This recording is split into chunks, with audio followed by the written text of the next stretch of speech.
our gathering this morning, but I hope that you all are warm and safe and cozy, staying dry in your homes. We still wanted to be able to share the first week of Advent with you.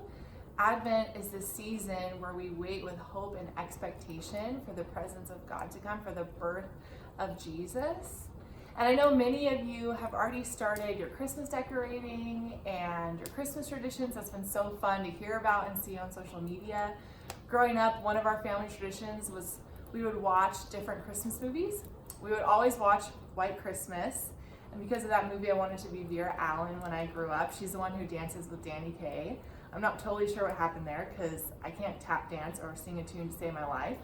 And then we would also watch Christmas Vacation, which I know has become quite popular now, but you have to understand that this movie is a big deal in my family. We quote the movie all throughout the year, every holiday. I feel like we love it because it makes us feel so normal and good about our holidays. Like, as long as there isn't a squirrel running around the house, or the tree doesn't catch on fire, or our cousin isn't out in the front yard because the is full, then like we're in good shape. Well, growing up, we watched this on VHS, and I remember the first time that I watched it on DVD because I was shocked. Like, in the first scene, Chevy Chase gives this nice little hand gesture to this other driver, and there was all this profanity that I could not remember being in the movie that I watched growing up. Well, come to find out that my parents had actually recorded the television version on VHS, so it was either censored or they had fast forwarded these different parts. So I felt like I was watching a different movie.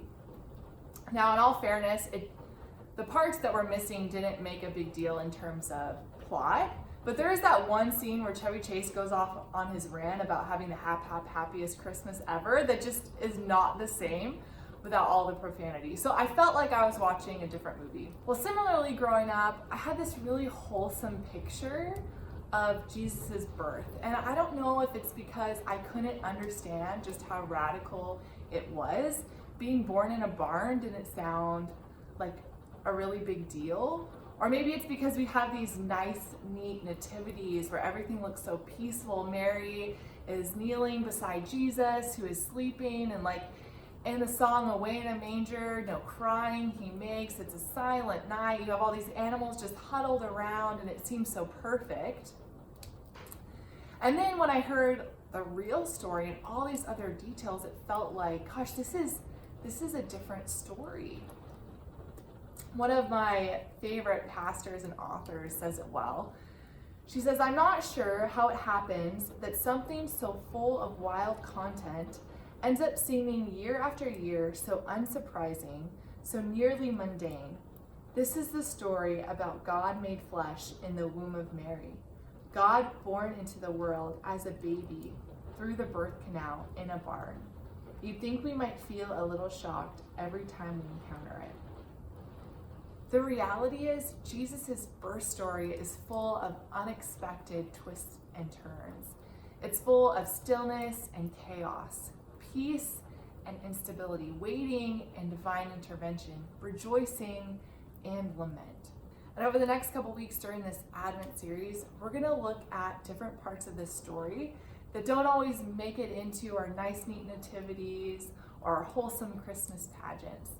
And even though we aren't having a lot of regular gatherings, right? Next week we aren't meeting, and the week after that we have the community breakfast. We're going to send out videos just to keep you centered and to help you reflect during the season of Advent.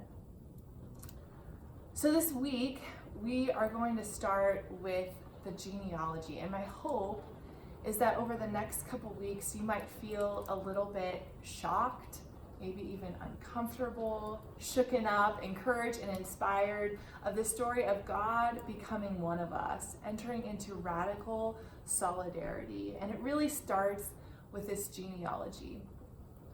Now, a genealogy is kind of like a family tree. And there's a long list of names here. We're going to be in Matthew chapter 1, starting with verse 1. And there's a long list of names, so I guarantee you that I'm going to say some of them wrong. So just bear with me. In Matthew chapter 1, verse 1, it says, "This is a record of the ancestors of Jesus the Messiah. a descendant of David and of Abraham. Abraham was the father of Isaac. Isaac was the father of Jacob. Jacob was the father of Judah and his brothers. Judah was the father of Perez and Zerah, whose mother was Tamar. Perez was the father of Hezron. Hezron was the father of Ram. Ram was the father of Amminadab. Amminadab was the father of Nahshon. Nahshon was the father of Solomon. Solomon was the father of Boaz, whose mother was Rahab. Boaz was the father of Obed, whose mother was Ruth. Obed was the father of Jesse. Jesse was the father of King David. David was the father of Solomon, whose mother was Bathsheba, the widow of Uriah. Solomon was the father of Rehoboam. Rehoboam was the father of Abijah. Abijah was the father of Asa. Asa was the father of Jehoshaphat. Jehoshaphat was the father of Jehoram. Jehoram was the father of Uzziah. Uzziah was the father of Jotham. Jotham was the father of Ahaz. Ahaz was the father of Hezekiah. We're not quite done yet. Hezekiah was the father of Manasseh. Manasseh was the father of Amon. Amon was the father of Josiah. Josiah was the father of Jehoiachin and his brothers, born at the time of the exile to Babylon. After the Babylonian exile, Jehoiachin was the father of Shealtiel. Shealtiel was the father of Zerubbabel. Zerubbabel was the father of Abihud. Abihud was the father of Eliakim. Eliakim was the father of Azor. Azor was the father of Zadok. Zadok was the father of Achim. Achim was the father of Elihud. Elihud was the father of Eleazar. Eleazar was the father of Mathan. Mathan was the father of Jacob. Jacob was the father of Joseph, the husband of Mary. Mary gave birth to Jesus, who is called the Messiah. Okay, now that might just seem like a long list of names or dead strangers. A very uninspiring way to start the story of Jesus, or a series that is supposed to bring attention to the shocking elements of the birth narrative.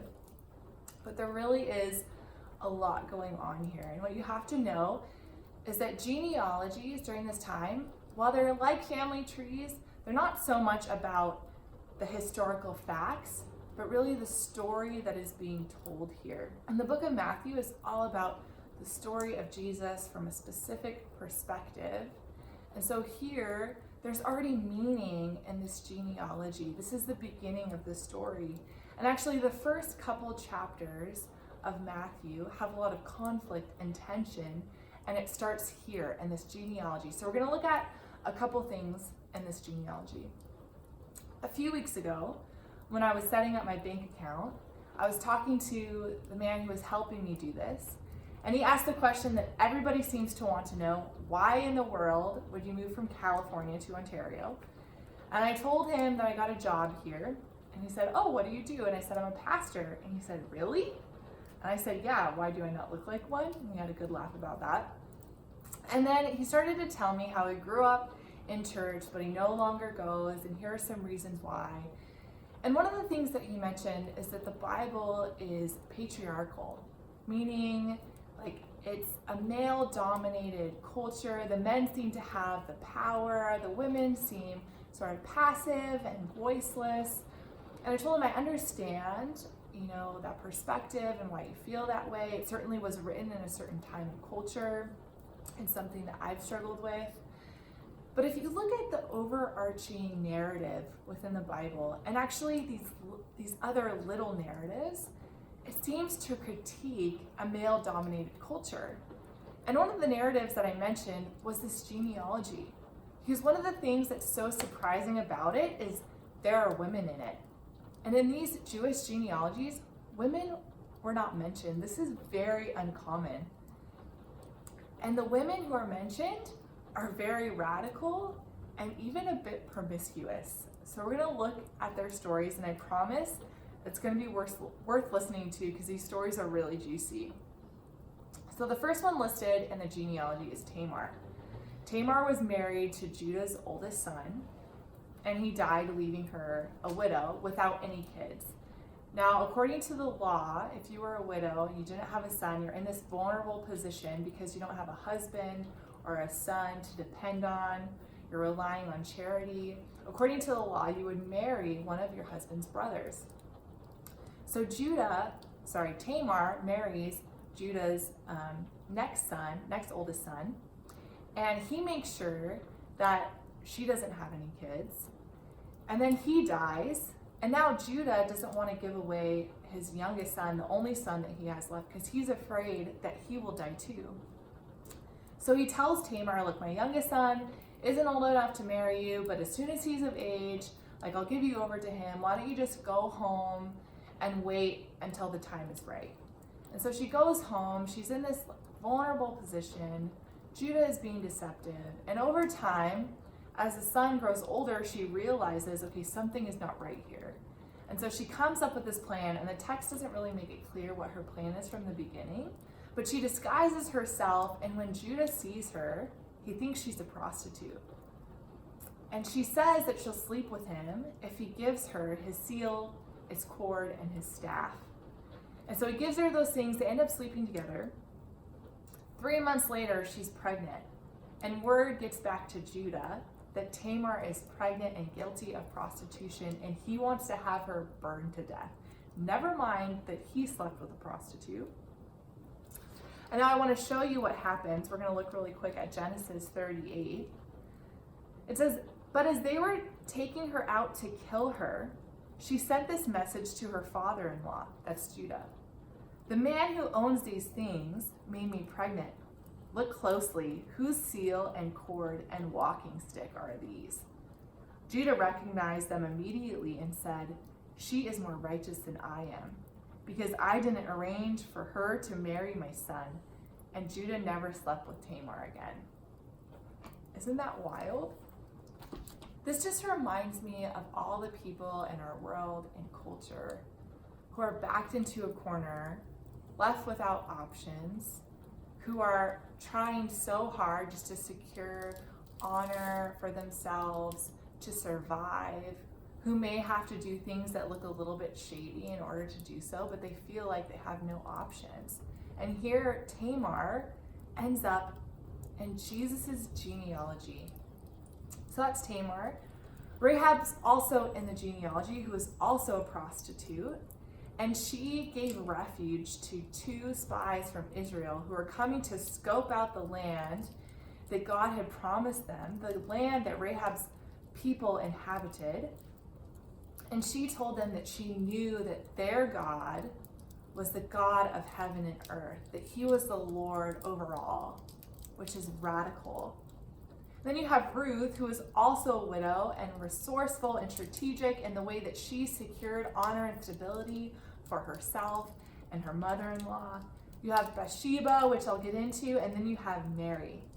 And this is my favorite part of the genealogy. It says, Joseph, who was the husband of Mary, who gave birth to Jesus. Now this just makes me think of how often in our culture we hear, oh, so-and-so, the CEO's wife, the pastor's wife, the president's wife, the prime minister's wife. But how rarely we hear so-and-so, the prime minister's husband, the president's husband, the pastor's, the CEO's husband.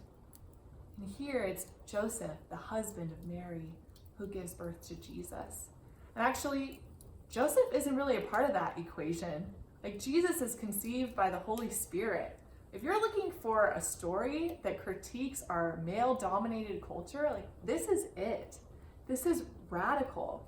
This genealogy is not only for women, but it's really for anyone who feels unrecognized, who feels socioeconomically or culturally powerless, who feels less than in our culture, who feels like their righteousness and faithfulness is not honored or valued by the dominant culture. Because these women are also foreigners. Rahab was a Canaanite, Ruth was a Moabite. Like, they're in vulnerable situations and they are active, they secure honor and security for themselves, and they end up in Jesus's lineage. They are a part of God's story of redemption. And it may feel like something new is happening here, but it's more like the culmination of something that has already been going on, because these stories are in the first half of our Bible, and they could so easily get swept up in this bigger narrative or these other stories. But here they are brought to our attention. They are part of Jesus's genealogy. So the first part of this genealogy that's surprising is the women, but then also the amount of mess and dysfunction and brokenness that shows up in this genealogy is striking. We have David and Bathsheba. David took advantage of his power and privilege, slept with Bathsheba, got her pregnant, and then had her husband murdered. We have infidelity and murder in Jesus' lineage. Solomon is in it, and he had, 700 wives, and definitely accumulated wealth by unjust means. We have Jacob, who, with the help of his mother, deceived his own father to steal his brother's birthright. Talk about betrayal. These are stories that are part of Jesus' story. What are we to make of this? To make of this mess and dysfunction? Well, a couple things. The first is that God is faithful. Because this genealogy starts with Abraham. And in the very beginning of your Bible, after brokenness and sin ensue, God comes up with a plan to make everything right again. And he promises Abraham that he's going to bless him and use him to bless all the nations. He's going to be on mission for God. And so we see here in this genealogy that God is faithful to his promises. Even though humanity has been unfaithful, even though there's this huge mess, God is faithful. And in a world where you feel like you don't really know who you can trust, where people don't always keep their word, or you're betrayed by people that you love, God is faithful. That is no small thing. So the first, God is faithful. God is present. God is with us in the mess and the dysfunction. This is a part of God's story, but God is also with us in all of our stories. And when life gets hard and everything feels crazy, certainly all of us wish it would just all go away, like God would come in and fix it. But isn't it so much more meaningful to have someone in your life in all of the mess, when everything goes wrong, to just say, I'm here with you. I'm walking this with you. I know that this hurts and this hurts me too. And we see in the story that that's what God does for us. He doesn't withdraw, even though we aren't faithful, even though we make a mess of things. God draws near to us and is present with us in a radical way. That is his solidarity with us. So God is faithful, God is present, and the last thing is that there should be no doubt whether or not you belong to God's family. And when I say God's family, what I mean is when you make the conscious decision to follow Jesus, when you say, I want my story to be shaped by God's story. I want to become more like Jesus. I want to learn more about him. I want to have a relationship with him. You become a part of a group of people who are doing the same thing, who love each other and support each other and encourage one another in their walk with Jesus. And so there should be no doubt whether or not we belong to God's family. It's really just a matter of whether or not we say yes, because the invitation is always there. And I know there's a lot of us who probably already know this, right? You may have been a part of God's family for a long time, and you know that's who you are. But I wonder just how deeply that truth is ingrained in who we are. Like being a part of God's family, being loved by God, how much is that a part of your identity? Because my guess is that there are all these other things that we actually base our identity on, and we may not even realize it. Like our identity becomes secured in other things, and we don't realize it until those other things are threatened or stripped away. In 2015, I started seminary, and I made the conscious pledge to thrive. I made that to myself, and I actually told some of my professors, hey, I want to thrive in seminary.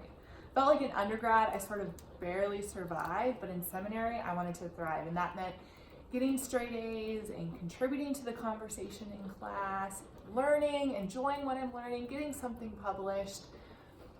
And I felt like for the first year and a half, I think I did. I think I thrived. I got pretty good grades. I loved what I was learning. I was reading and writing for fun in addition to my assignments. It was great. And then in 2016, as I mentioned in my last sermon, I got sick. And I went from thriving and feeling like this is awesome to not knowing whether or not I'd be able to manage school and the two jobs that I was working at the time. And among the many symptoms I was experiencing, I was having a really hard time concentrating, processing information, reading, writing. It felt like my brain was always foggy. And I started to have a lot of anxiety because I felt like if I can't write, if I can't read, if I can't process and explore abstract ideas, then I'm nobody. Like that had become such a huge part of who I was and my identity. And my guess is that for many of you, your identities may have become secured in other things, you just don't realize it. Like you don't realize how important it is to you that you are a good mom, or other people think that you're a good mom, until something happens to one of your kids, they get hurt or they do something bad, and suddenly you don't look like a good mom. Or you don't realize how important your job is to your identity until you lose it. Or how important it is that you are seen as the helper, that you help other people, until you say yes to everyone and you're spread so thin that you're losing your mind, and you feel so burnt out and you become the person that needs help, and that becomes really uncomfortable. I wonder what it would be like to live every moment of every day like we are a part of God's family and loved by God, and just let that be the source of our identity. Henry Nouwen, in a recent book he wrote on being loved by God, says that as long as we continue to live as if we are what we do, what we have, and what other people think about us, we will remain filled with judgments, opinions, evaluations, and condemnations. We will remain addicted to putting people and things in their right place. So I wonder, if we lived every moment of every day like we are a part of God's family and we are loved by God, would we be free of these judgments and evaluations and opinions? And would we feel free to no longer hold these judgments and opinions and evaluations about other people? Because what we see in this genealogy is that it really doesn't matter what we have or what we do or what other people think about us, what our social constructs say about where we are in this hierarchy. We are a part of God's family. And actually, it's often God often uses people who feel insignificant, who feel like their story doesn't really matter, to bring about his story of redemption. I just encourage you sometime today or this week to do two things. One, take some time to reflect on what encourages you or challenges you within this genealogy, whether it be something that I've said or shared or something else you notice, because there really is so much here. But then also take some time to sit in the truth that God loves you and you are a part of God's family. And that might look like just going to a quiet place, sitting down, and thinking about someone who you delight in. Like someone who brings you so much joy. When you think about them, you can't help but smile. You just love who they are. And sit in that feeling for a while. Really feel it. And then think about the fact that God feels that way about you, but times a million. And sit in that feeling for a while. Because the truth is, God does love us and we are a part of God's family. No matter what we think about ourselves or other people think or what we have or what we do. I hope as you go about your week and as we dive into this Advent series that you feel challenged.